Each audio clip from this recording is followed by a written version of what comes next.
Hi everyone, the BlackBerry Corporation here, the internet's busiest music nerd, and it's time for a review of this new KaytrAminé album from KAYTRANADA and Aminé. This is the new, highly anticipated collab album between Portland rapper Aminé and Haitian-Canadian music producer KAYTRANADA, both of whom had mid-2010 breakouts that ran along very different trajectories. While Aminé has had quite a bit of mainstream success, to this day there's still sort of a low-key underground stoner rap demeanor about him, with lots of laid-back, slick, and clever rhymes that don't sound like they're desperate for anyone's attention, but still kind of hit and are worth replaying. Meanwhile, KAYTRANADA is handily one of the most versatile hip-hop adjacent producers out there today. So versatile, his work is often hard to categorize as any one thing, with a lot of dance fusion styles being worked into the grooves of his beats. I mean, his breakout record 99.9%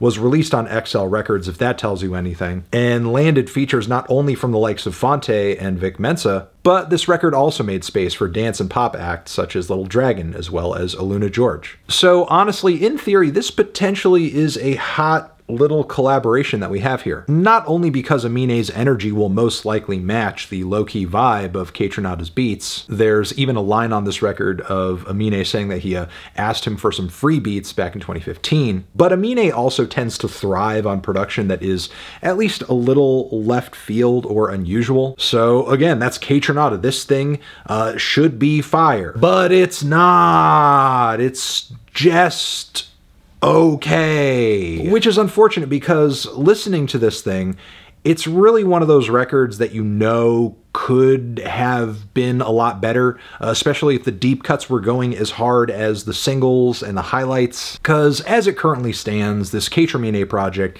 is a little scant at 33 minutes of runtime, and it's really the singles and the feature cuts that pack the most punch. Be that Forever with Pharrell, which is a vaguely tropical bop with bumpin' keys, and some hooky vocal chops from Williams. Aminé's bars are consistently funny and flirty, whether he is spitting lines about pussy percussion or Stacey Dash's garbage political takes. Not exactly lyrically focused or anything like that, but the track overall is blissful and feel good. With less talk about it, we have more head-nodding beats, dreamy keys, and smooth flows from Aminé that are so understated, he makes it all sound effortless, even when his rhyme schemes and rhythms are getting pretty tight. However, Freddie Gibbs goes even harder in the second half of the track, kinda stealing the show, which also happens on the song Master P featuring Big Sean, where KAYTRANADA's production also carries, with simple and crispy snares and hi-hats sitting at the center of this whirlwind made of reverse descending melodies and like these really ghostly androgynous vocal leads, which makes me wish more of the beats on this thing were this colorful and out there. Because truth be told, some of the production on this project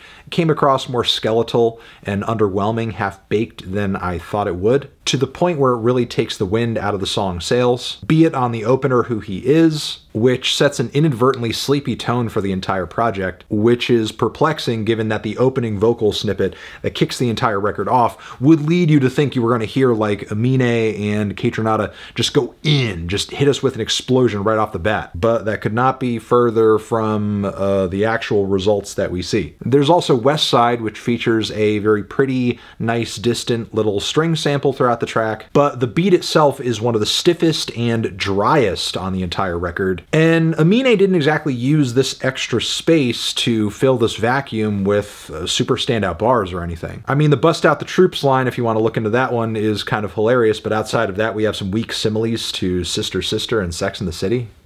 Rebuke, I thought, was a snoozer of a sung interlude on the project. And we also have Sauce Her Up, which is maybe the most annoying song on the entire thing, with a very sour 2-chord progression playing throughout much of the track and a beat that is so tense I just can't really vibe to it at all. It makes me feel like I'm sitting in a Brazilian dentist's office waiting for a root canal. However, STFU3 is one of the few moments on this thing that is so low-key but also stand out and eccentric. The song sounds like what you would get if Pharrell and Clips had to assemble a track for The Twilight Zone. It's got kooky, bassy, minimal production. Meanwhile, Aminé brings nothing but charisma for 2 solid verses.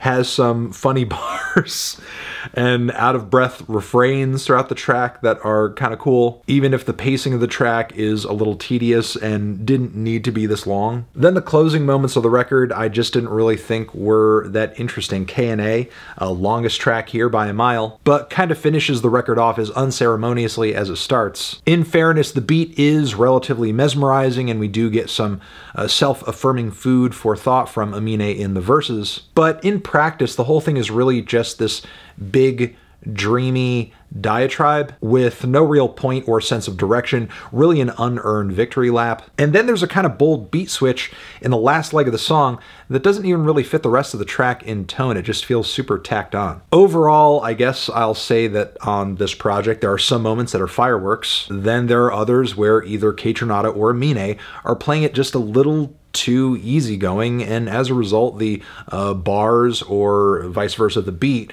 kind of carry. Not to mention, Aminé is usually outshined by the guest features on this thing pretty handily. Even on I featuring Snoop Dogg, even though what Snoop hands in is pretty standard as far as his features go these days. But yeah, this record, it's okay. It's really the singles and the featured tracks that stand out the furthest, hit the hardest, and make the record what it is. Much of everything else is either okay or just comes across like mild filler. Feeling a strong 5 to a light 6 on this one. Transition, did you give this record a listen? Did you love it? Did you hate it? What would you rate it? You're the best, you're the best. What should I review next? Hit the like if you like. Please subscribe and please don't cry. Hit the bell as well. Over here next to my head, it's another video you can check out. Hit that up or the link to subscribe to the channel. KAYTRANADA, Aminé, forever.